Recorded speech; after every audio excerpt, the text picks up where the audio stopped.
This is Brody King, and you're watching Pro Wrestling for Life.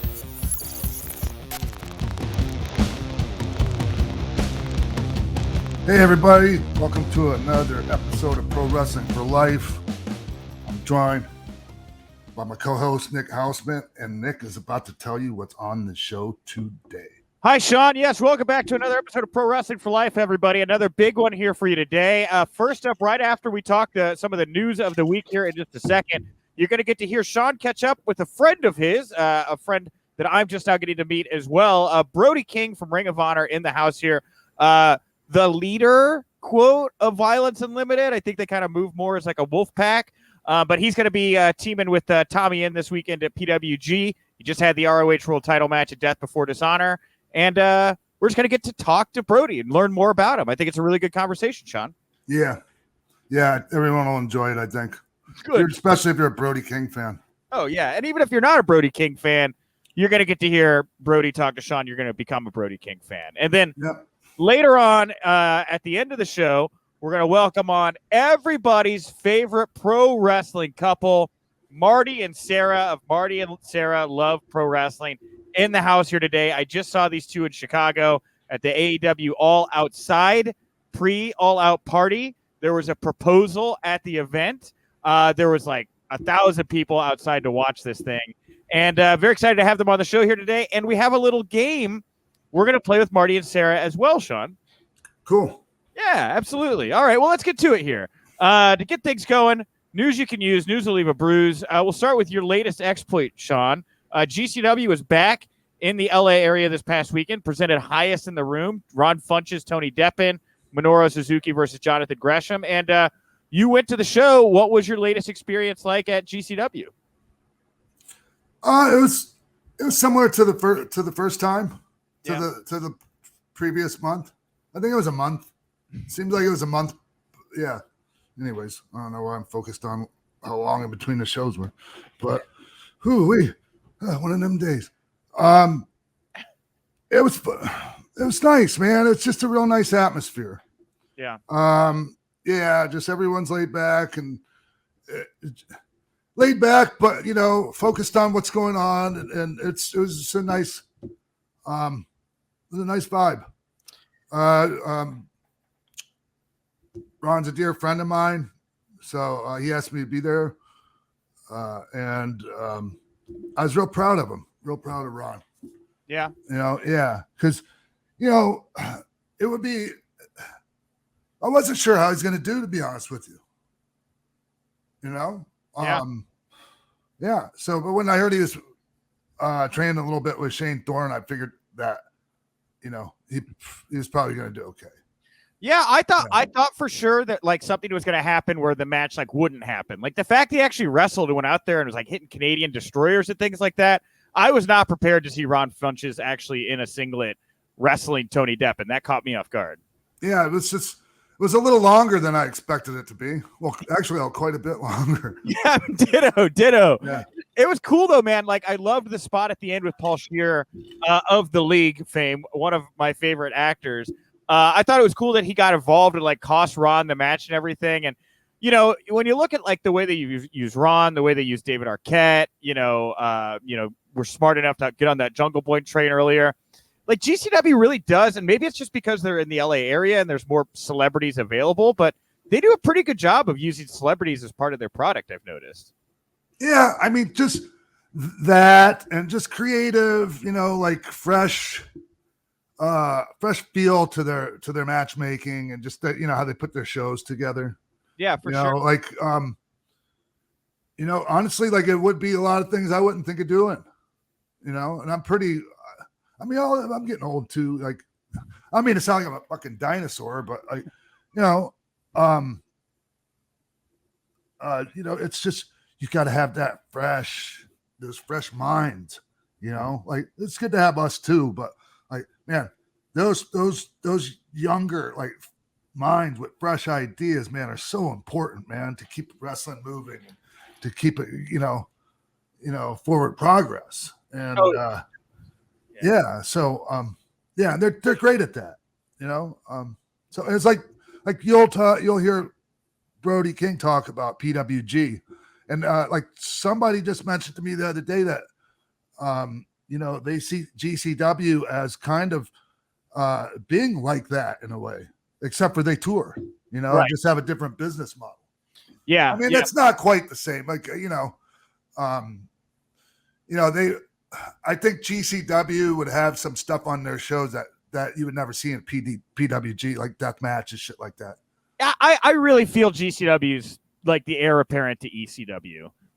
Like there is, if you want that hardcore stuff, you want that craziness, like Nick Gage will come out there, he'll slice you 6 ways a Sunday with a pizza cutter.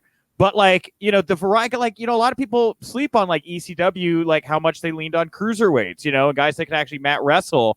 And when you go to a GCW show, I feel like you get that mix. You can get that death match, but you're also going to get like a Minoru Suzuki versus Jonathan Gresham, or a fun, like, out there just celebrity match like a Ron Funches versus Tony Deppen kind of thing. And Jacob Fatu and Chris Dickinson, they had a really good one, and they did some cool shit at the end. And they brought that big guy, I think they call him Juicy or something. Oh yeah, that fucking guy's a monster, right? He looks like the big like Hawaiian Punch dude, but he's like, it's got to be fucking 450 pounds or something, just a gargantuan fucking dude. So what's it do for you mentally when like you're getting closer here, as we've talked about many times, to kind of coming back and doing some matches? Like being around this kind of energy right now, do you feel it? Does it get you more excited? Does it get your brain working when it comes to like what you're going to be doing here in the not too distant future? Yeah, because here's the thing, man. Like, just like anything else, man, if you're not using your brain for shit, like coming up with stuff wrestling wise, like it can get some cobwebs in there, man. And so just being around it, and shit starts to come back, and your mind starts working again, and the ideas start coming faster, and like ideas for matches and shit like that, and just it's just you got to re-immerse yourself.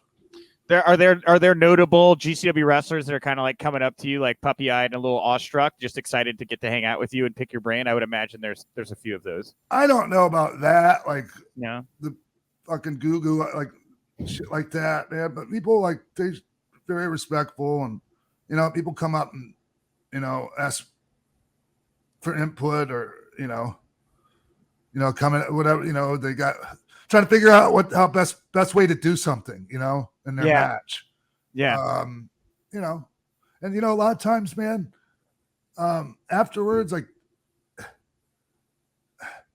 they'll get back and they'll go, they'll ask me how it was, and I'm like, dude, you fucking heard the people, right? Like trust what you heard, I mean, it worked, like, and I'll tell you, like, you could have done this better or that, but like, you just came back from your match, man. You don't need me fucking shitting on your match that you just got a great reaction from.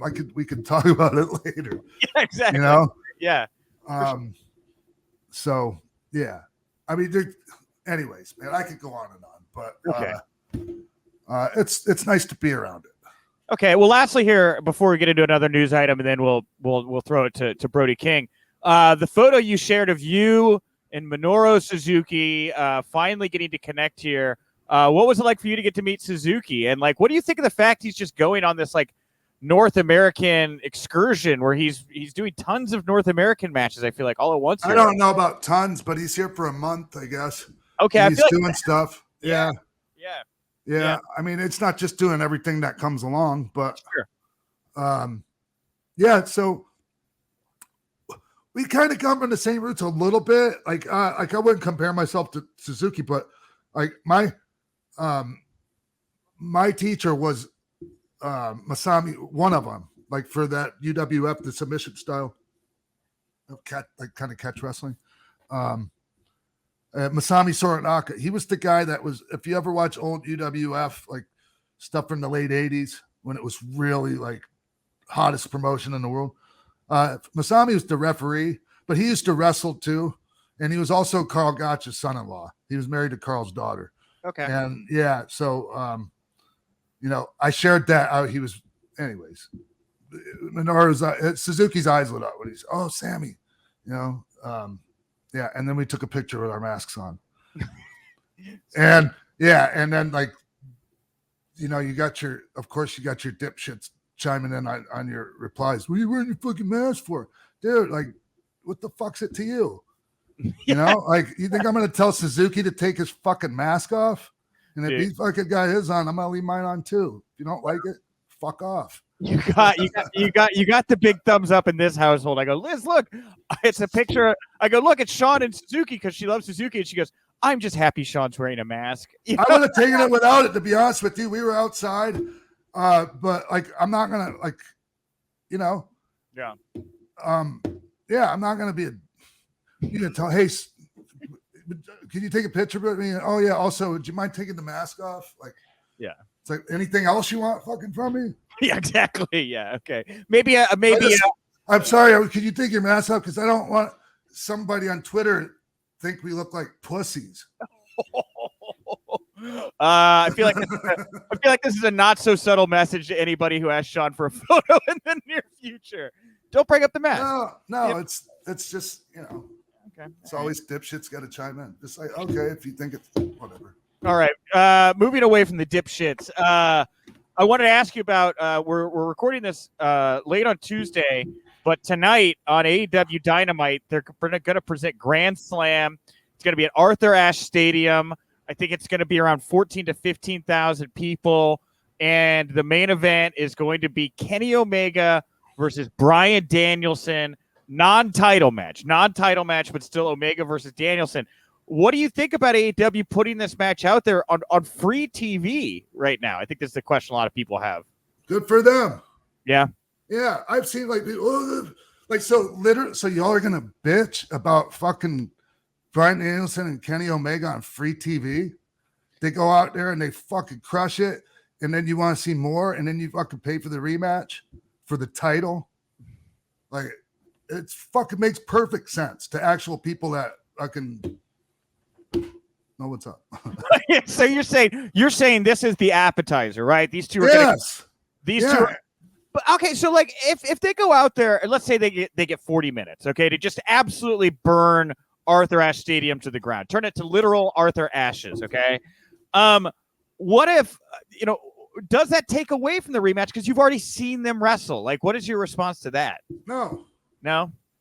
And do you think they're really going to go out there and give them a 40-minute match?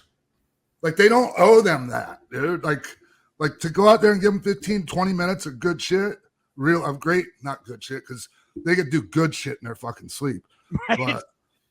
But yeah, man, like they're not going to give them a fucking, I just don't see that.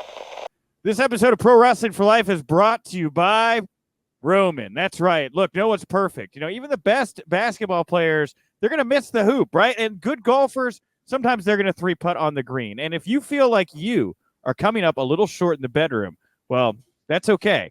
Because if it's bothering you, there are options, and you could go to GetRoman.com/X-Pac. That's right. With Roman, you can get a free online evaluation and ongoing care for ED, Nick. All from the comfort. It's a good read.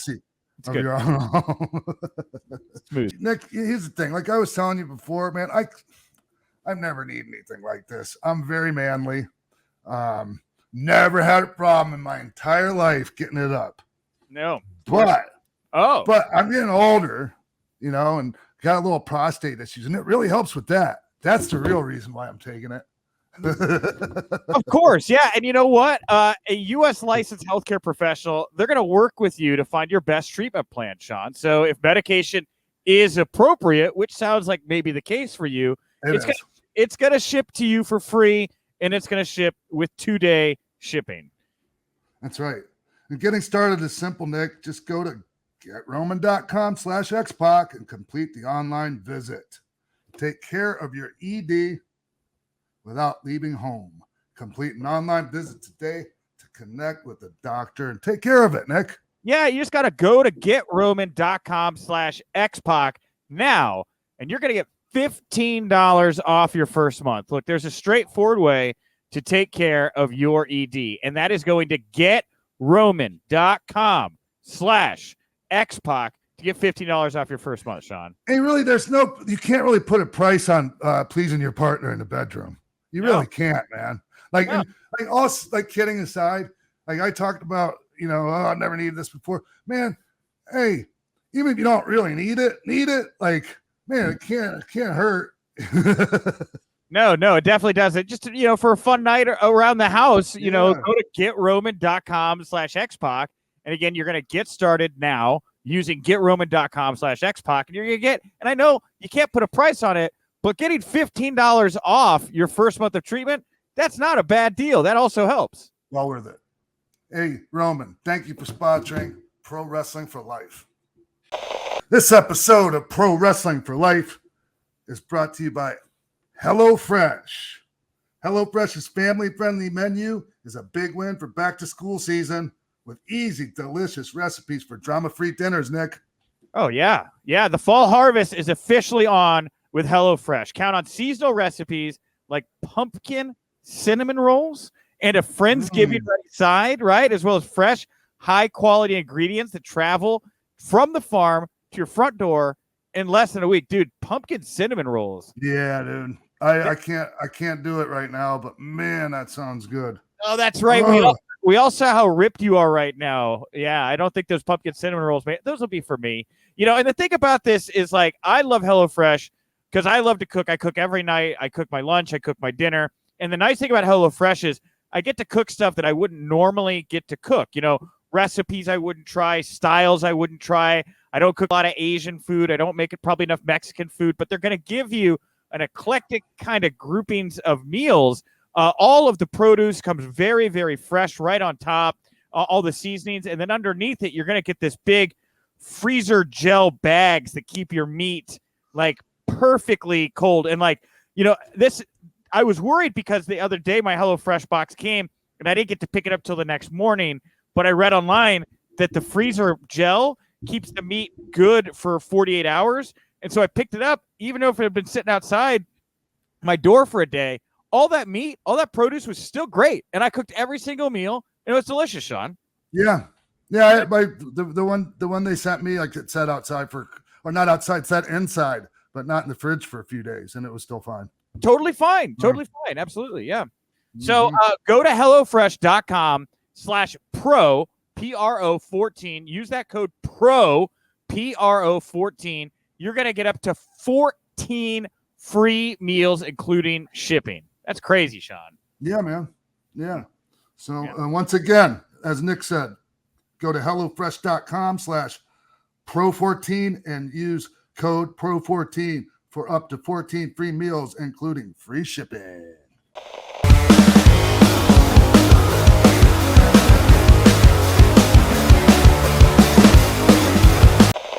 Hey, everybody. Joining us right now, guy I've been a fan of since I first ran into him here in LA at Championship Wrestling from Hollywood. This is a while ago now. Man, time flies. Anyways, Brody King, everybody. Brody, hey, man. It's good talking to you, man. Appreciate you taking a few minutes to share with us today, man. Of course, anytime for you. Yeah, so hey, so I was just telling Nick before you jumped in the room, you know, he was asking me, like, I was like, the first time I ran into you, like I just said, Championship Wrestling from Hollywood. And like, dude, I don't know. I have an eye for people, like, and it was just, you were like, you really stood out to me, man. Like I immediately, like, I don't know if you noticed. What was it about Brody that stuck at you there, Sean? I mean, what sticks out to you for it was, I mean, he pretty much still, I mean, you like, okay, if I gotta be honest, your body's a bit tighter these days. I'm trying. Yeah. Yeah. So, but regardless, I mean, everything was there in just the early stages, man. And I'm pretty good at picking talent, and you stood out, man. And the one thing, man, is I jumped your shit about your trunks. Hey, but you were right. I kind of was. So, okay, Nick, the thing was, Brody's like, okay, you know, people get trunks made, get gear made, and they want it to be colorful and just not be boring, right? But Brody's whole body is not boring. Like he's got all the cool shit already on his body. So I'm like, and so the trunks were seemed weird. I was like, dude, just go with black trunks or something. But anyways, so man, it's great to see from where you were then to where you are now, man. And I'm really happy for you, Brody. Couldn't happen to a nicer person. I appreciate that, Sean. So to flip it here, Brody, I guess I'll go back. Like, so what are your earliest memories of meeting Sean? Like, what was it like for you breaking in here and having somebody like Sean kind of take a shine to you like that? I mean, like, I remember fondly the moment that I met him, because he pulled me aside and he said, "Hey man, you got some talent, you look really good, but you got some ugly ass gear." and said, like, your colors on your body, don't wear it on your trunks, which he was right. And since then I've pretty much only stuck with black gear, with like gold or some other highlights, but it's mostly been black. And he was absolutely correct. But yeah, it was really cool having someone of your stature be there in the first place, and then give me some like advice, especially at that time. I mean, I was probably wrestling less than a year at that point, so it was really cool. And then there was a moment where we were both on a Defy show in Seattle. Yeah. And then afterwards, I was shot. I think I had a show the night before. I got a couple hours of sleep, and then I went to Seattle. And then we're like on the way back to the hotel, and it's like midnight, and I'm like about to doze off. And Sean goes, "Hey, Brody, you want to go get dinner?" I'm like, "Oh no, I had no idea, dude. You should have said something." This is like, those moments that you wait for. I was like, "Yep, I'm gonna go get dinner. I'm gonna get an hour of sleep and then go to the airport." And Paul Lazenby was with us. Yeah, we were with Paul, and we had dinner, and you told me stories for probably, I don't know, 2 or 3 hours, and it was so yeah. All my time with you has been very awesome. And so the restaurant that we went to was a famous restaurant. It's called 3 Coins in the Fountain. I might have the name a little bit off, because I think it's called 13 Coins. 13, yeah. So yeah, but like I can't tell you the name of it, but it's famous, and we used to go there every time we were in Seattle. So man, like a little bit of nostalgia. It's a great restaurant, actually. We're not here to talk about restaurants. It's like a high restaurant that's open 24 hours. Like you can get like steak at 4 a.m. So it's pretty cool. Yeah, it's incredible. The greatest like 24-hour restaurant I've ever been to. So yeah, and that Defy show was fun. But man, I hadn't seen you really much. I don't think at all since then, man. And you've done a lot, man. ROH seems to be going great for you. The new, like, I know you did a little, like, are you still doing anything with New Japan? Yeah. I wasn't able to do the last. I was supposed to be on the show at the Torch at the Olympic Auditorium, but I had COVID, so that nixed that. But I'll be on the Philly show, and then probably all the shows going forward with New Japan Strong, and that's been really awesome. Yeah. I could, like, when I heard that you were getting connected with them, I was like, that's great. Like, it was a really good move for you, man. Thank you. Yeah, I mean, since like I started wrestling, like I wasn't like a huge like I was a big wrestling fan when I was a kid, but in my 20s I didn't really watch much. I'd watch here and there, but when I started training to be a wrestler, that's when it, like, New Japan and Japanese wrestling in general was like, that was the thing that made me want to be a wrestler. And that, so wrestling for New Japan was, my ultimate goal. And then, now I'm kind of a regular person there, and it's really awesome. Hey, so Brody, did you kind of go do their dojo thing and like kind of train with their dojo guys and stuff like that? Did you do any of that? I had a couple trainings with Shibata, like when they were still trying to figure out what they wanted to do, but I wasn't in the dojo at all, and I didn't really do any of the camps. But I was trained by Rocky Romero, so we got a lot of training from him when he was doing the Championship Wrestling from Hollywood School stuff. Yeah, so Rocky Romero, when I first came to LA in 2002, that New Japan had like Inoki's dojo in Santa Monica. It was great. It was incredible, all the different people that were coming in and out of there too. Boss, just like, anyway, whatever. But Rocky Romero was running the whole thing, and he did an amazing job, man. He's a great coach as well as being a great in-ring performer. Yeah, he's an amazing person in general, but yeah, he's a great coach, and I think one of the most underrated wrestlers currently going. I mean, I think every time you've watched a Rocky match, you know it's awesome, but like people don't recognize him as awesome as he is.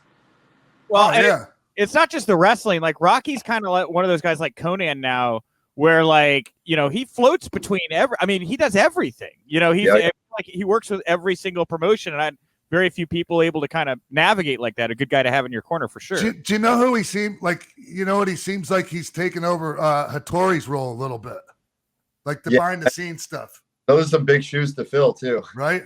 Yeah, but man, exactly. And Hattori's gone, and they need somebody, right, to do that. Yeah. So you want to keep drilling Brody King with your questions, Nick? I'm not drilling. Yeah, I'm letting.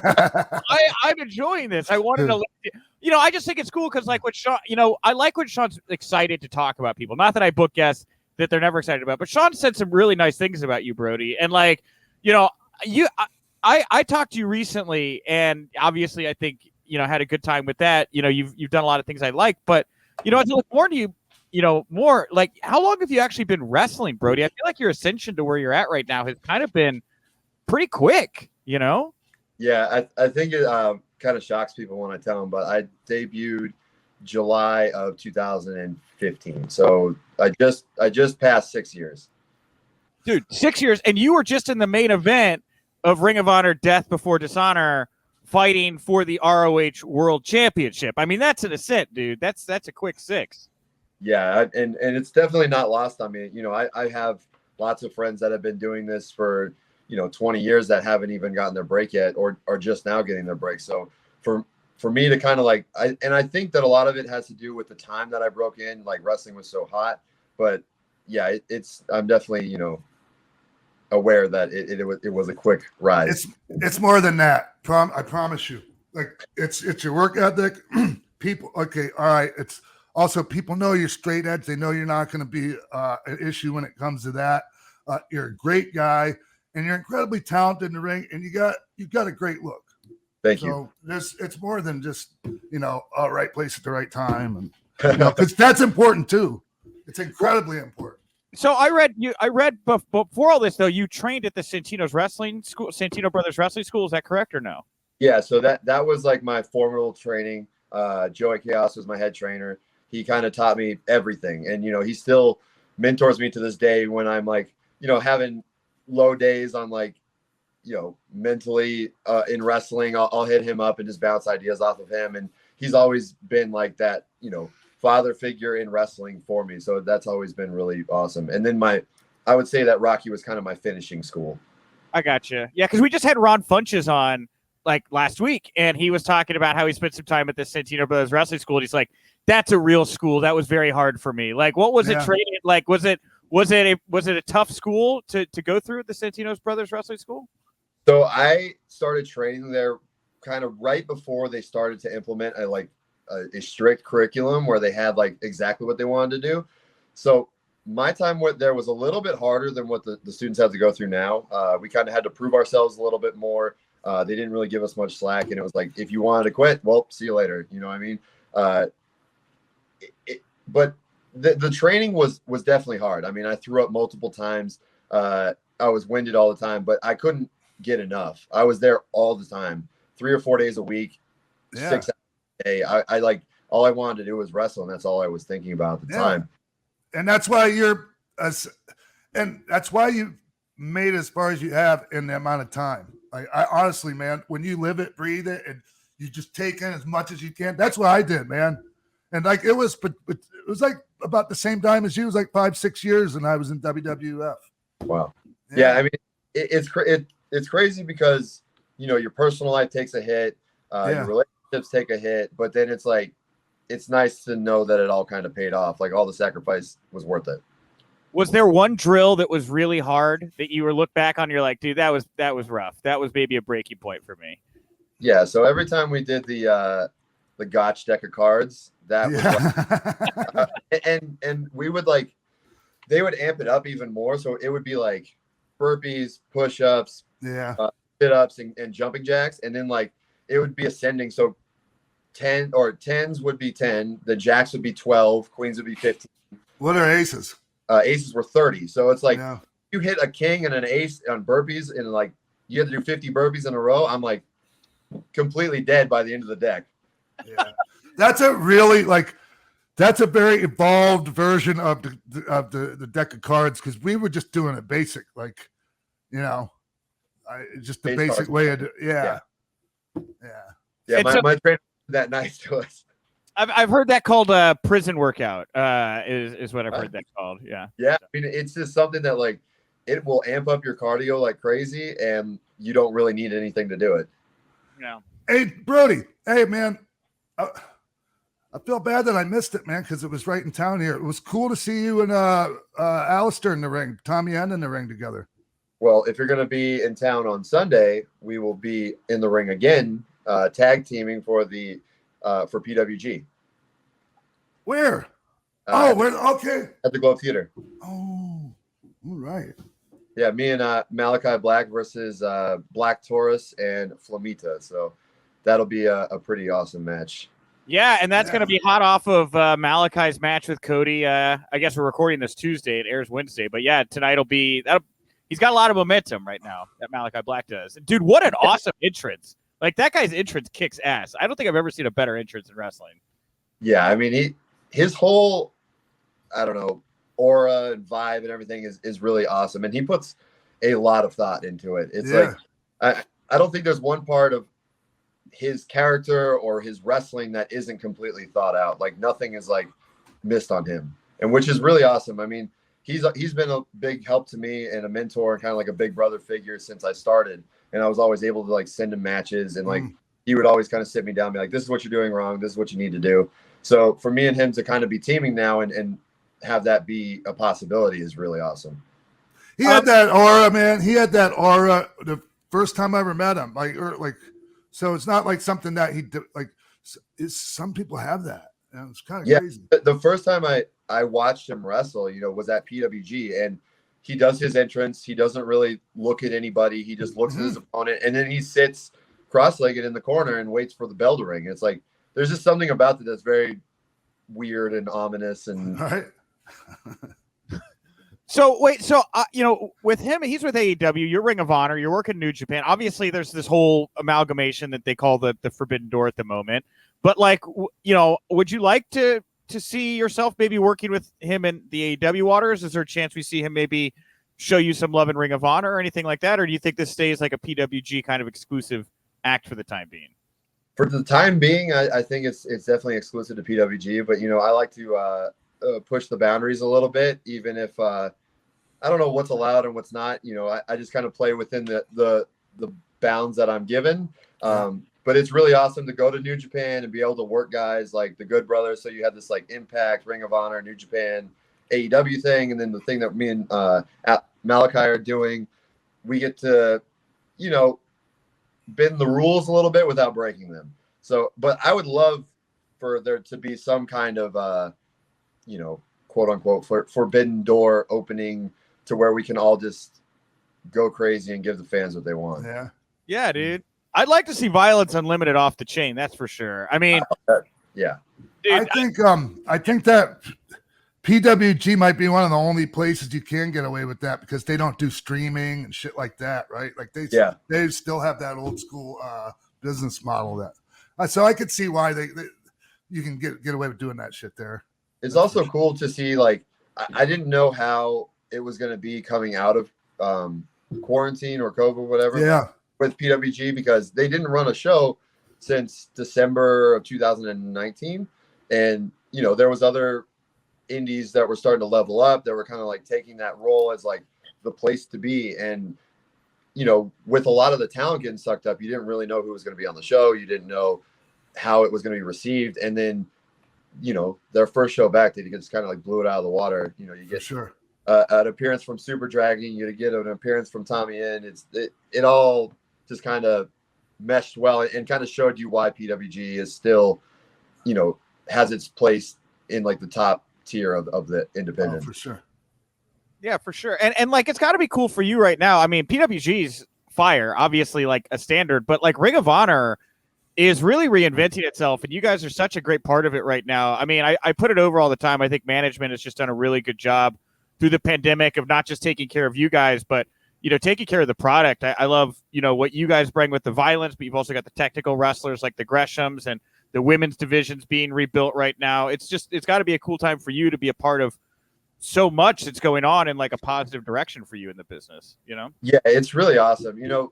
When I started to become a wrestler, aside from loving Japanese wrestling, I was really obsessed with old Ring of Honor. And, anyone that's pretty much done anything right now at a high level has gone through Ring of Honor at one point. So that always kind of stuck out to me, that was a place that I needed to go to like cut my teeth, to become like a journeyman in some sense. But during quarantine, we had the disbanding of Villain Enterprises. So I was kind of like, what am I going to do? How am I going to like stick out and kind of like reinvent myself and show that I'm like a top player still? And that's when I kind of came up with the Violence Unlimited thing, which used to be a tag team I was in on the independents, and was just kind of pushing that forward. And then I kind of pitched the idea to have this feud with the Foundation, to have this like, Inoki versus Baba, like All Japan, New Japan, like rivalry of like, we're fighting for the purity of Ring of Honor and what we feel it is. And I kind of pitched them the guys that I wanted to be part of it, and they were like, yeah, let's do it. And I was like, wait, what? Like, you said yes? That's got to feel nice. That's got to feel nice to pitch, and they're like, oh, sure, yeah, actually, let's go with that. That's fun. Yeah, and I mean, especially having, Homicide in there and Chris Dickinson and Tony Deppen, it's like I kind of got my, like, murderer's row of, like, guys that I wanted, and it was crazy. I didn't have a lot of experience with Homicide. We've met a few times, but Eddie Kingston was like a big person in my career when I was coming up. He kind of took me under his wing. We did a lot of shows together. He helped me out a lot. We had some great matches together. And, Homicide is kind of his senpai. So yeah, to kind of like be able to have Homicide in my corner and like bring him in and be under his learning tree has been really awesome as well. How was it for you seeing Tony Deppen get to take the national spotlight and become embroiled in this feud with Ron Funches, who called him out on James Corden and all these things? I mean, he's just had a crazy year, right? I mean, he won the Ring of Honor TV title. He's just having this like crazy spree on the independents. And then, yeah, he's on the Late Show, like by Ron Funches. Like he's killing it. He's definitely putting in the hustle, and I'm glad to see that it's paying off for him. Yeah, he did a good job with Ron too. Like, I mean, it was, yeah, they did a real nice job. I was impressed with Tony. I think Tony was probably the best person that they could have possibly put in there to do that with. Mm-hmm. I imagine you're correct. Yeah, I wasn't real familiar with Tony, like, so I had to kind of get caught up on him. Yeah, Tony's an interesting guy because he could go on the mat, but he's also a personality. Yeah. Like, I thought that was interesting when I talked to him a little while back, because I was like, you seem like you'd be good with the pure division. He's like, yeah, I guess, but I'm a TV guy. I'm a TV champion, like I don't need to extrapolate and stuff. And like, as I was watching all this stuff play out with Ron, that was echoing in my head, because I was like, yeah, this guy really is like a good TV champion. He's got the character, the energy. He knows how to work with like mainstream outlets and stuff. I was just very impressed by Tony. I thought it was great. Yeah, he gets it. He has a lot of charisma, and like, on the surface, you just see this kind of like plain smaller white guy, but then like he has this personality that just like jumps out of nowhere. Kind of reminds me of somebody else, right, Sean? Yeah, I mean, it's fun to fantasy book what Sean's going to look like on the other side of this rehab. Like, I always love to say what matches I want to. Sean loves it when I'm like, let's get this Sean Waltman, Tony Deppen. You are in unbelievable shape right now. When I saw the photo of you the other day, oh my god. Yeah, it's really, man. The thing, man. It's just I just adjusted my diet a little bit, and I mean, it's not quite that simple, but and I'm just working out more, man. You're putting in the work. Yeah. And it's weird, man, because you just got to be consistent. Like, honestly, right now, I'm not even putting that much. Like, I'm not killing myself in the gym at all. Like, I'm leaving a lot in the gym when I walk out of there. But, like, still putting, still working every day. But it's not about me. No, Hey, the conversation on the show always come back to you, Sean. Anyway. Oh, I hate when that happens. Brody, how far, like, are you just enjoying the moment and kind of just like all that? Or do you have like, what's your long-term plans? You want to share them with us, or is that something you'd like to keep to yourself? I'm always thinking. I'm never comfortable. Yeah. Like that's when you really start to lose a little bit of yourself is when you get comfortable. Yeah. I'm always looking forward, whether it be with Ring of Honor or with New Japan or with someone else. Like I'm always looking for that thing that can make me better, that can make me, love wrestling more. So I want to see you with the belt around your waist or over your shoulder, however the fuck you carry it. I think that's one thing that has always been my thing with wrestling is I've never really cared about titles, which is maybe a good thing. I don't know. That's fine. I think it's cool, obviously, to represent a company as their champion, but Yeah. I also feel like that limits you in a lot of things. You might get, people be like, oh, you can't wrestle this person because of this or blah, blah, blah. It's like, I don't have restraints. So it's like, it can complicate things. I'm okay with, just being a guy that gets really cool matches. Man, up there on the top of the card wise. Yeah, exactly. Yeah, don't have to have a title. Like I was like, people would. I almost just turned it around about me again. Sorry. Oh, wait, one thing I wanted to ask you about that I haven't had the chance to ever talk to you about, Brody, is musical career. God's Hate. Yes. So, like, I had known you were a musician and a metal band. I'm very hardcore.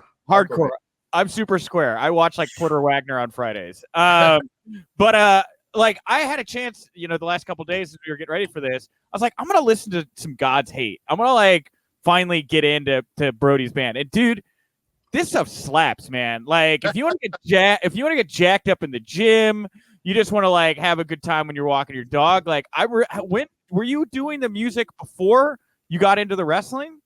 Yeah, so God's Hate started almost the same time that I started training. So, I mean, I've been doing music forever. Like, it's been hardcore and punk, and that whole realm has been part of my life since I was 13 years old. But it really wasn't a big thing until we put out this most recent record, which was in March. Right. And it's really just kind of like become a monster in its own. Like, we really took our time in quarantine to like put out the best product that we felt we could. And we really loved what we had. And we were just hoping that everyone else would like it too. And it's kind of blown up like crazy. It's been awesome. You guys had built a bit of a name for yourself before that, even though. We did. Yeah. Within the hardcore community, we were definitely, a bigger band, but now it's going even beyond that. So we're getting like regular play on Sirius XM and like stuff like that. So it's been really cool to see what's happened coming out of that. How does the band feel? Like, obviously it's a balancing act, right? Like you have people that rely on you in wrestling once you succeed, but you also have like band members that want your attention and to succeed as well. Like, how is it trying to balance both of those things? It's pretty easy. I mean, a lot of the guys in the band have been in other bands and they're in their 30s now, and we're all over touring. We don't want to tour anymore. It's like, aside from wrestling, that's like touring is my career. But so we're able to do these like cool like weekends. Like we have a California weekend coming up at the end of October. We have a Texas weekend and a New York or like a Northeast weekend. So it's like, if we're able to just do all these like mini tours, that's like awesome. Yeah. Sell out the show and we can, make a decent amount of money on merch and go home happy, and we're not burned out. So it's like being an indie wrestler. You work Fridays and Saturdays, sometimes Sundays. Exactly. That's the dream. Yeah.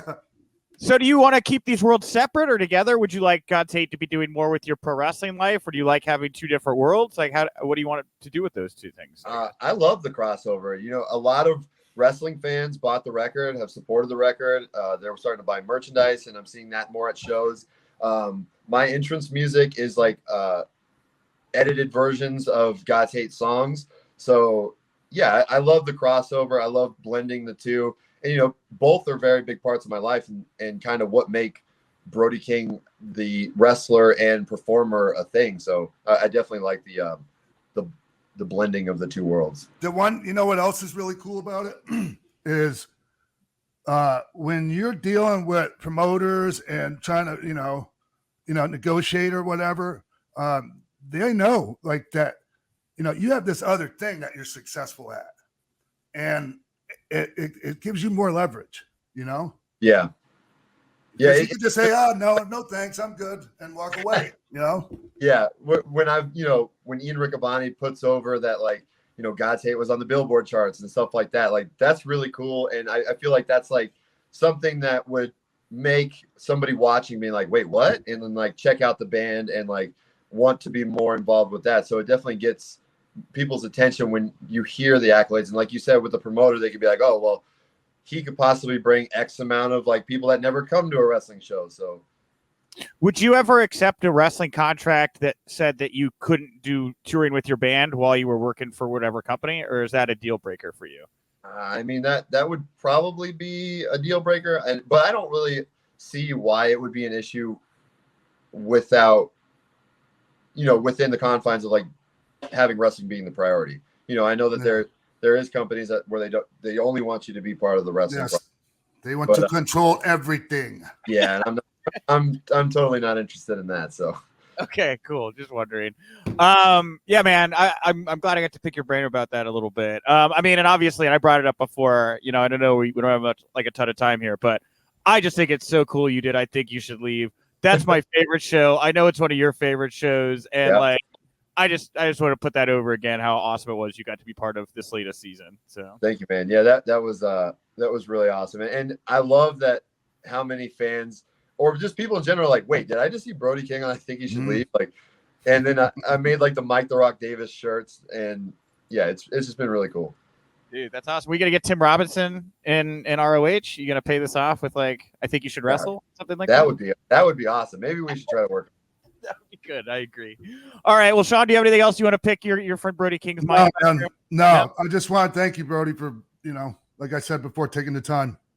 Thank you, Sean. And I look forward to seeing you soon. So. Yeah. I hope to see you maybe Sunday. Maybe. Yeah. All right.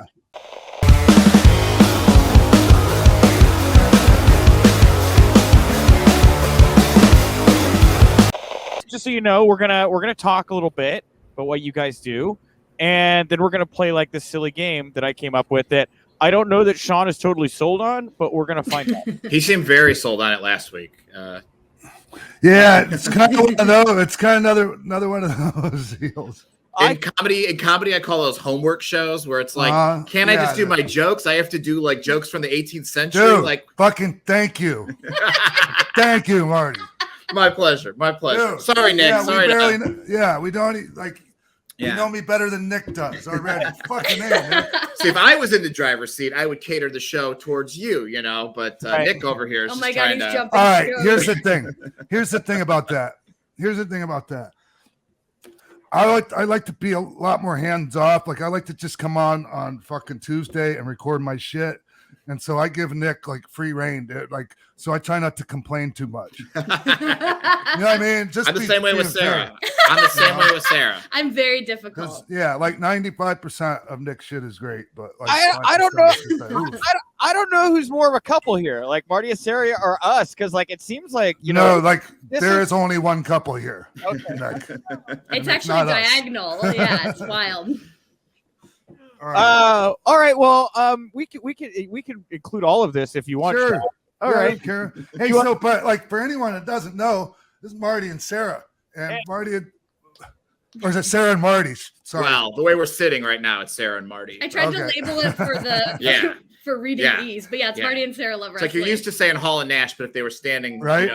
You go, this is gonna kill me, but I have to write. Or like movie posters, how they'll show like Steven Seagal and Jean-Claude Van Damme, but then they'll have their names different. That always weirded me out. Me too. I didn't like that. Hey, real quick, I just want to mention, we know at least one person like from the comedy world that might be friends with Thelonious Monk. Yeah. Oh, yeah. I talk to him about you all the time. I love him. Yeah. Whenever I see him, I'm like, you talk to X-Pac lately? What's going on? I love that guy. Yeah. Yeah. He cuts up whenever he comes out here. Sometimes he stays here. Yeah. But Nick, you don't know who Felonious is, do you? I get the gang together. Anyways, this isn't about Felonious Monk. Hey, but thank you guys for joining us. I kind of like informal like the more I do this, like the less formal it gets. So I appreciate you guys for coming on and talking about what you do. Like you guys are like both like real comedians. We're real life comedians. Real comedians. Real We deal. got our feet in every puddle in the industry. Yeah. And then we started doing the show because when we started this show about late 2015 was so Marty messaged me and I was watching Monday Night Raw with my ex-boyfriend and we would always do these Raw nights and I like couldn't believe that Marty DeRosa was like contacting me. It felt like a little ingenue being like called up from the chorus. And I was just like wanted to meet you and talk about wrestling. And that's exactly what we did because you heard me on our friend Dan Friesen's podcast. And he'd been wanting to do a wrestling podcast for a while. So our first conversation was Wrestling with Depression. And you were sort of auditioning me to be a podcast co-host. Yeah. Hey, so I got to know, since you just mentioned it, like, hey, was Marty the cause of your breakup with your ex-boyfriend or what? We did everything on the level. Yes. It was like we worked ourselves into a shoot, back into a work, into a shoot again. And I just got to a point where I was having so much fun with Marty that I was like, all right, I'm just going to become single. And then in 2 years, if the podcast is still going strong, I'll mention sometime that I might be interested. It was like a few weeks later after I was single. We were just like watching movies every night and like podcasting and hanging out. And it was like, oh, duh, we were supposed to be together. Yeah, that's kind of how that stuff works, man. Like, I don't know your ex-boyfriend or whatever and don't want to keep talking about it, but like, hopefully he understands. Yeah, he's a very good guy. Yeah, now that he hears it from you, I think he'll understand. Like, this is, we'll clip it. Yeah. Well, I thought it was great because I remember, like, when you two started, I remember Marty talking about the show, and it was like, but it never when you guys became a couple, I was very surprised. I thought the idea was you guys were going to just get into this and be platonic. Yeah, we meant to. It would have been great. So easy. But then it was just like, he's too funny. Well, but you guys get each other. Like, if you listen to the show, like, you two really have a great, and like, what I love is, every week we have to go hustle and find all these guests. These notable, but you guys.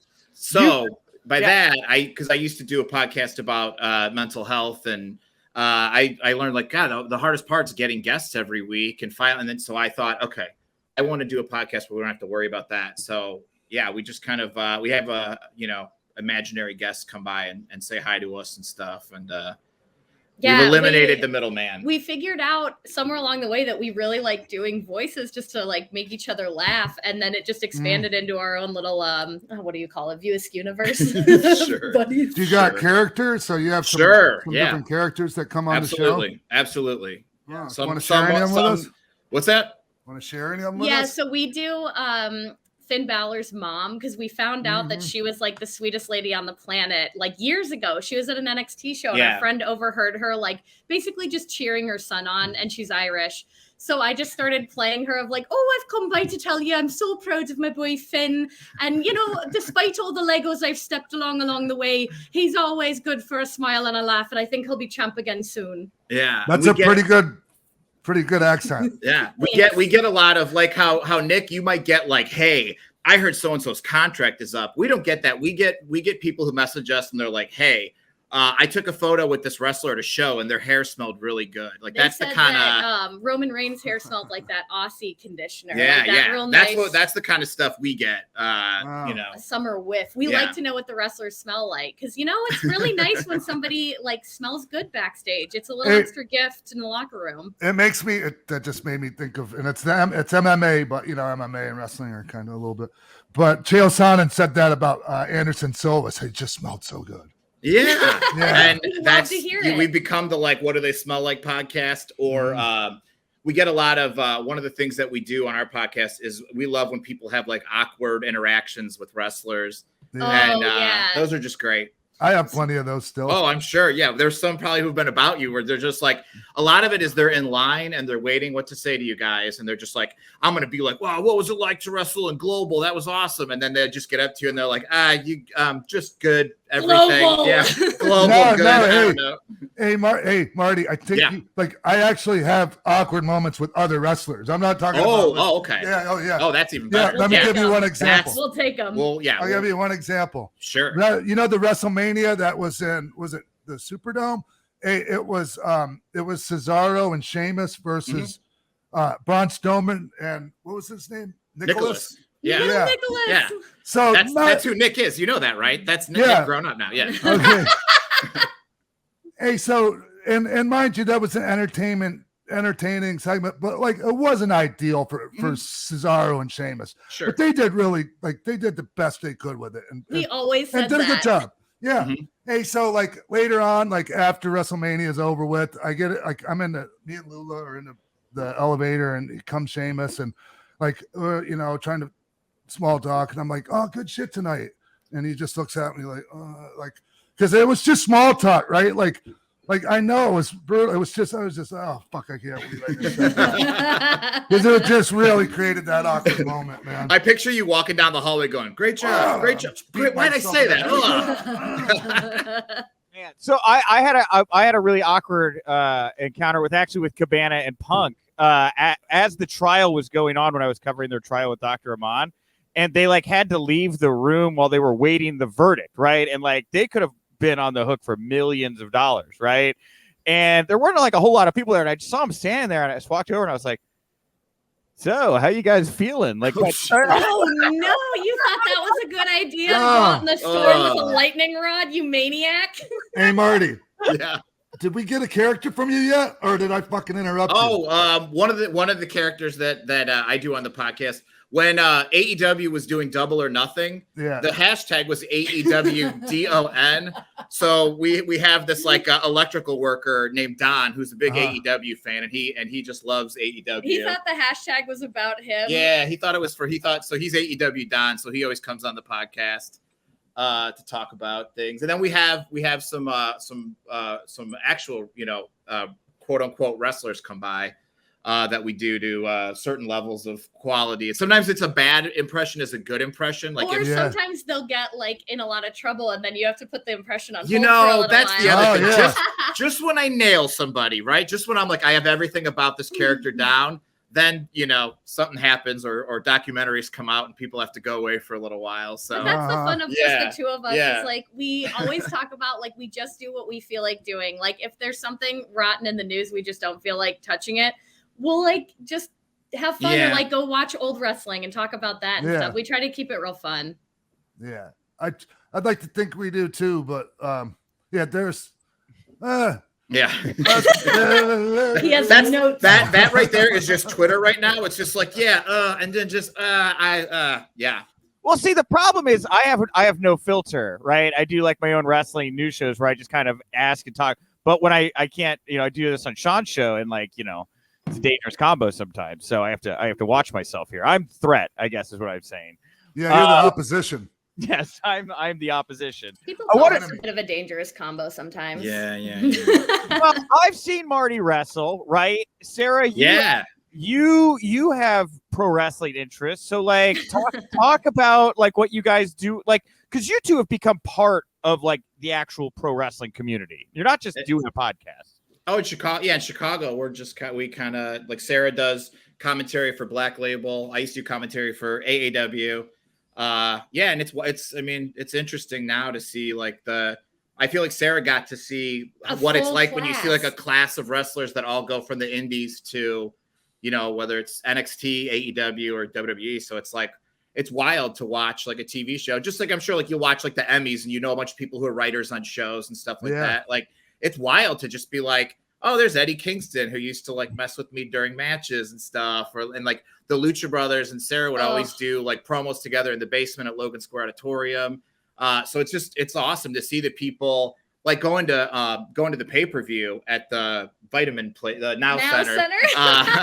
The Vitamin there's a giant vitamin bottle on the side of the arena. It is, it's kind of weird that there's wrestling at an arena that has a pill bottle on the side, the side of the stadium. It's like, ugh. But which is cool seeing like Eddie Kingston get that ovation that he should have gotten years ago, and he finally gets it now. And you're just watching, and you're like, I saw this guy wrestle in front of like a couple hundred people. It's amazing. Like you feel involved. Even Here's the thing about that. Here's the thing about that too is if not for AEW, like Eddie might not have ever been able to be on that big a stage so people could actually, get to see what Eddie Kingston's all about. Yeah. And that's a fucking shame, man. you wonder how many Eddie Kingstons didn't get that opportunity. Oh. Who, I mean, I'm sure you could rifle off 100 of them of just like this person. And it's like, it's hard enough to get there, but then to get the actual TV time to be able to, but like the people that and I love when we have sort of wrestling fan or friends who they're not really wrestling fans or they weren't, but it's kind of like if you're friends with us, I'm sure it was with both of you guys. If you're friends with you, you have to get into wrestling. Like, it's just not, you're not going to not watch wrestling and be our friend. Like, or you're going to have be to be weird about it. Yeah, It's like the same dumb questions. It's like, you can ask legit questions and we'll answer them all day. But the people that just like don't want to be part of it, it's like, okay, well, maybe we'll see you in the crowd gathering. Seeing those people watch, an Eddie Kingston or like a Lucha Brothers versus the Young Bucks or something, and they're just like, whoa, that was insane. So it's cool to see your friends impress your friends. When you watch someone get hooked in and then ask them like, why that person, what's going on? Like you hear the most amazing things. That's when you have them hooked, when they text you a couple days later and they're like, who was the one guy that did thinking about that. Yeah. Or were they really, I read something. Were they really fighting? Like, that's when I'm like, oh, we got them hooked. They're starting to ask like questions off. My nephews are in. Yeah, we got my nephews in early. Yeah. Well, you guys are not just like deep in, I mean, obviously the comedy side, you guys are like Chicago comedy. Like, you're like a royal couple. You're like a Kanye type Do you think Chicago. those are the two you'd want to be said as? They got divorced, Nick. Oh, sorry. What are you doing? Why are you trying to curse us on our own special day? I'm not hip. All right. I've said this several times. Did you not watch the VMAs for all the references? No. Okay. I was watching Porter Wagner or something. So like, but you guys, I mean, comedians, you should know Marty, but like, I didn't know, because I'm far out of the improv community at this point. You're on Deep Schwa. Like, Deep Schwa's been like, Sean, I don't know if you know this or not, but like Deep Schwa, how long has Deep Schwa been like a top improv? Almost 30 years in existence, but like, it's people, you can come and go if you're an original member. Like, people move away, but once you're on the team, you can always play whenever they have like a run of shows. We've had a run for a while because IO closed down, but we just started up at the Annoyance Theater Sundays at 8 p.m. Tell your friends. It's I can't believe I did improv the other night. It was like a blast to be back. I felt so grateful just to walk out on the stage and see people, and you were in the audience. It was the best. That's Nice. cool. Now, Nick, to say where you were, as far as you in Chicago comedy, when I first met you, I asked Cabana, I go, what's Nick's deal? And he goes, well, from what I can gather, he's kind of the Teddy Hart of the Chicago improv scene. Wow. Yeah. So take that for one. Not that he would show up with a cat for shows, but you would always some bridges wear your were gear. burned, maybe burnt a few bridges. Look. Well, first of all, I think that's a skewed perspective from Cabana. Was I doing a lot of nose candies and drinking at the time? Maybe, like that part of it's true, but I don't know about bird bridges. I still have a lot of connections. So you were jumping from territory to This guy knows territory. candy. Well, I made my way through the because like I did IO, and that's why I'm very impressed with Deep Schwa. That's again like just putting that over. That's awesome. But like Regular man, best teacher in the game. I mean, the Annoyance, and then like obviously Comedy Sports, and dabbled in Second City, but like. I jumped around, but I didn't feel like, at the end there were some people that I obviously didn't get along with, but like. God damn, I can't imagine being around you on cocaine. Holy fuck. I was a wild child. I'll put it that way, a decade ago. The games get a little more intricate when you were on cocaine, probably. It's like, all right, and then you're going to do this, and then you'll do this, and you'll do this. We were the way like, you said nose candies, it makes me think that you never really bought any of your own. those freebies. Well, it's funny because like Sean talks about how he was the youngest guy in the locker room, right? Yeah. And like I was very much that. Everybody. I was the youngest member. I think I was the youngest member at IO and Comedy Sports when I was there. I was only like 22 when I was put on teams and stuff, and so I had people that were in their 40s that were like showing me things that I probably should not have been exposed to at that time. Hey, but. Man. He wasn't even a woman in the improv. It was all part of the. I was a white guy and I had issues, because I knew because I had issues with the bad white guys. But anyway, it was, but that's what happens. You get thrown into a community like that, and you're very young, and you want to fit in and all that other shit, and plus it kind of feels good. Oh, put that shit in your nose. This is not where I thought this. You don't want no part of this, Dewey. Hey, dude. To go. Hey, this is not everybody where knows about my shit. All right. Hey, so anyway, I just was trying to say nice things about you, but I guess we now we have some letters we want to read you. Now everybody knows I used to enjoy myself. I feel weird. Damn you. I know. How dare you? Okay. Explore life. So I feel like this is a good segue to the game, right? I feel like this is a good time to segue to the game. Yes, and Nick. Thank you, Sarah. Yes. So Sean, I wrote up this intro for you because he asked me for an intro to explain the game and everything. Yeah, dude. But like, I didn't mean like going this. Like, I'll use some of this stuff. I think you should read it word for word what I wrote. No fucking way. Okay. No way.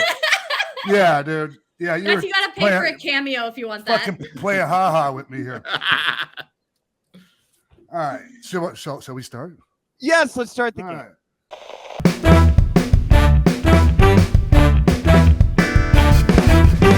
Hey, so welcome to Game Time, everybody. I used to host it when we first started the show back, and then Nick took over because he's better at it than me. So, yada yada yada. But like this, Nick came up with this game, and like he's probably be way better player than a host. So, I'll be the host today, everybody. Woohoo! All right.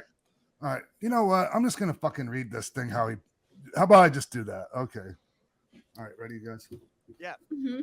My name is Sean Waltman, and I am a two-time WWE Hall of Famer. Recently, WWE asked me to go out and talk to the smartest minds in the entertainment business to find new ideas for WWE Studios films. Today, I have those minds with me. In just a moment, Marty DeRosa and Sarah and Shockey will be joining us. Also, Nick Hausman. And we will each have 1 minute to pitch their WWE Studios pitch. But there's a twist.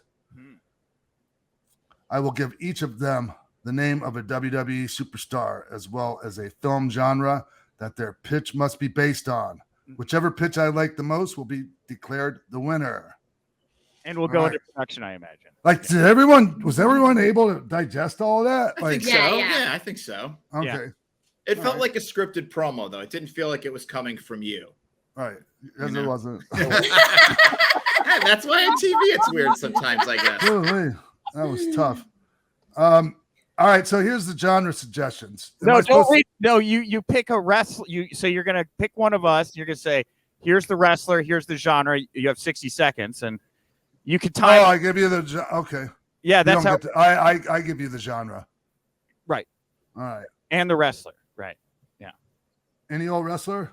Well, it's for WWE Studios, so I would imagine WWE wrestlers, but I don't feel like we're beholden to that.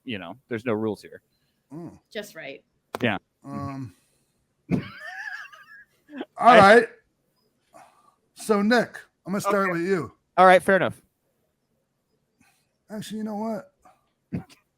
Close with Marty. Have Nick go I'm going first. to give the guests the option to go first or second. I wanted to go with Nick, Sarah, Marty. Okay. I like the sound of that. So Nicholas. Sure.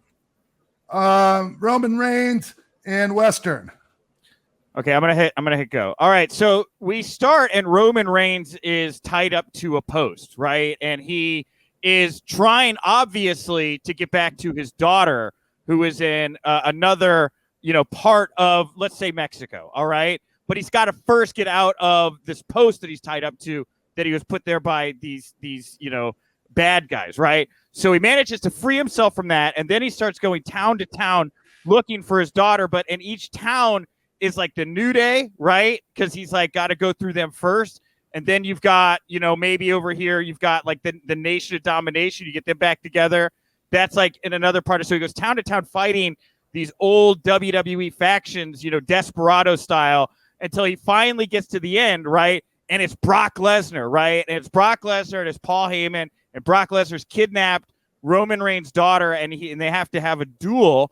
And Roman Reigns shoots and kills Brock Lesnar, and he gets his daughter back. And that's my 60 seconds.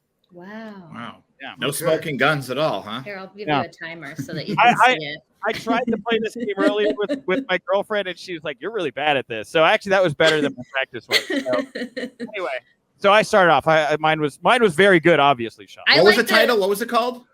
That was called Current WWE Booking Through the Veil of Western. It's too long for a marquee. Yeah. They're never going to put it on the DVD box. Well, it's not a very good pitch. So. Well, All right. Get ready for mine. All right. Are we ready? Ready. Okay. I'm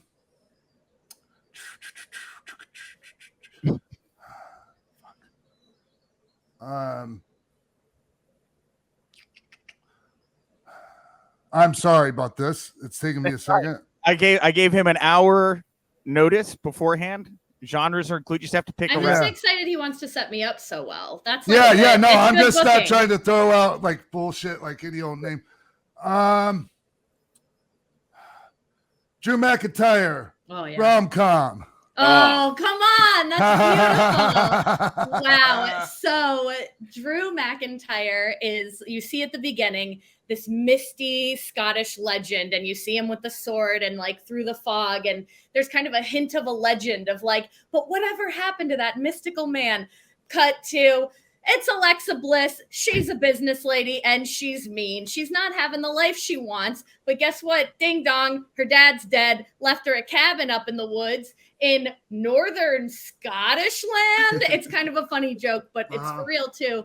And she gets there and she realizes that she doesn't know her family. She doesn't like them at first, but then she connects with them.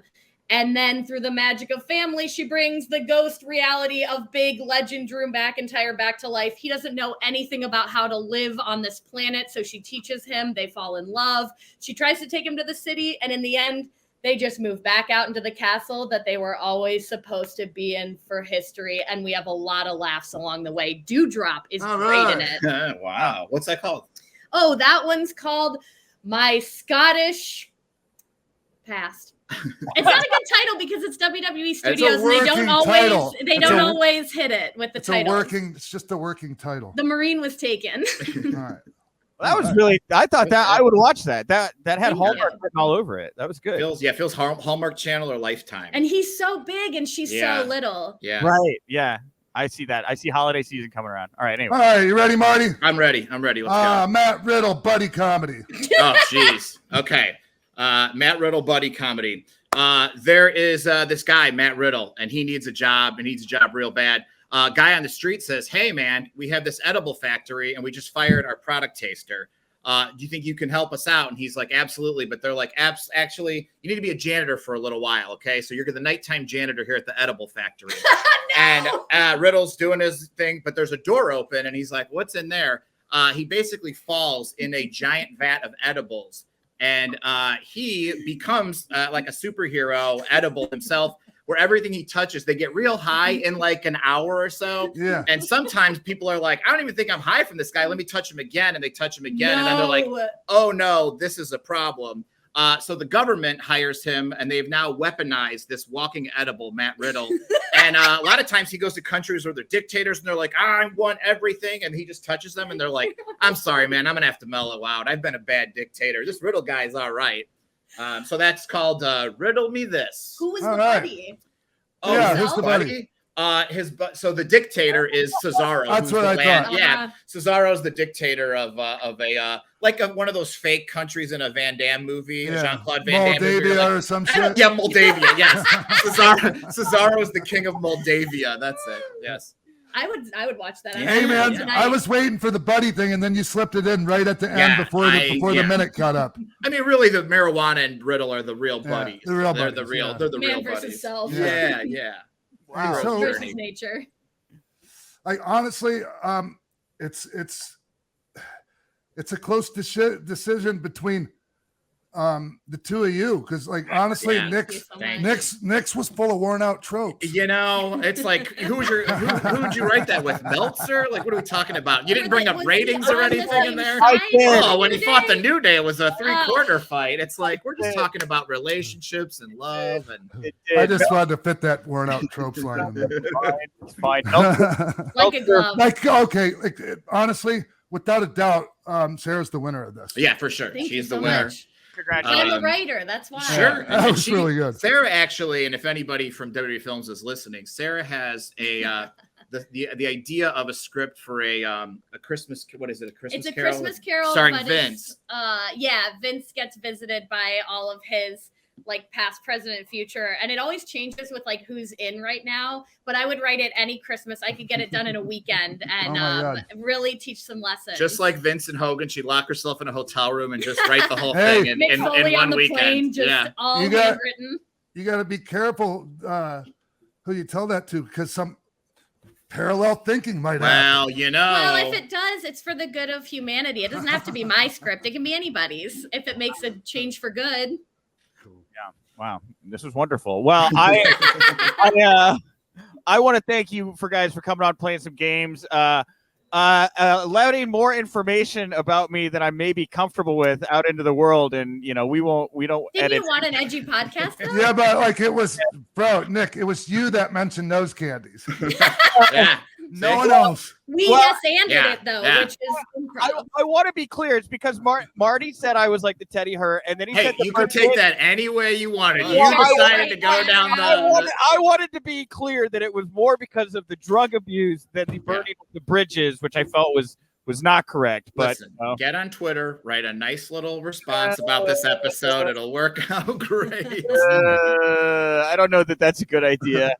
I cover those tweets for a living, and they never really turn out well. Oh, usually tell not. Sean what a pleasure it was watching his dog while he wrestled at Thank you for AEW. letting me babysit your dog. I had such a nice time. Yeah, we did a promo in the back with Ray Phoenix, and then a balloon popped and she got a little scared. So I said, pause the promos. I got to get her back to Papa. And then we linked up. It was perfect timing. It was some of the most fun I've had backstage at a show. Well, I appreciate it, because that's one of the things that would give me some angst when I would bring her with, was like, okay, when I got to do my thing, she's great up there with me or whatever, but at every wrestling show, there's always a helpful woman in the vicinity, and she will always watch your dog. That's just a guarantee of life. Yeah, and I honestly mainly only trust her with women, whatever that means. She's got a good vibe. I feel like she needs a gentle soul to look after her, and she'd know if somebody was chaotic. But I love animals. I read them a book. I think Matt Cardona should come out with a figure of you two. How you have the baby Bjorn with Lula in there. You'd make a killing. I think so. I think there's money to be made there. A lot of toyetic value with the baby Bjorn with the dog in it. Dude, you're onto something. Yep. Legit. Yep. We're idea people. If you learn anything from us, we're idea. Get us in the room. We're idea people. I'm an idea man. I'm an idea man. Yeah. Feed mayonnaise to tuna fish. Get them started early. Thank you, guys. Thank you and real quick, while you're here, where we'll go find the show. Where can they go support you? ProtectThe.biz is where we have our streaming episodes. Marty and Sarah Love Wrestling every Friday on the MLW Radio Network. Cool. All right. Thank you so much, guys. This was a lot of fun. Thank you very much. All right. That's it for this episode. I appreciate everyone tuning in. And also like to thank my friend Brody King for stopping by, Marty and Sarah, and who else? That's it. That's everybody. And me, Nick Hausman. Yes, and Nick. And you. Me. Yes, and me. And all of you. Thank you guys so much, and ladies, for tuning in this week. It's been a really great run for us here on the show. If you like what we're doing at Pro Wrestling for Life, the best thing you can do is go to our iTunes page, leave a comment, leave a 5-star rating. All that stuff helps us find new fans, grow the party, and have more fun. So if you have it in you, you have the time, take a minute, go over to the iTunes page, and leave us a nice comment. And that's really all I have for this week, Sean. Cool. All right. Well, that's it for this week, everyone. Thank you. Bye.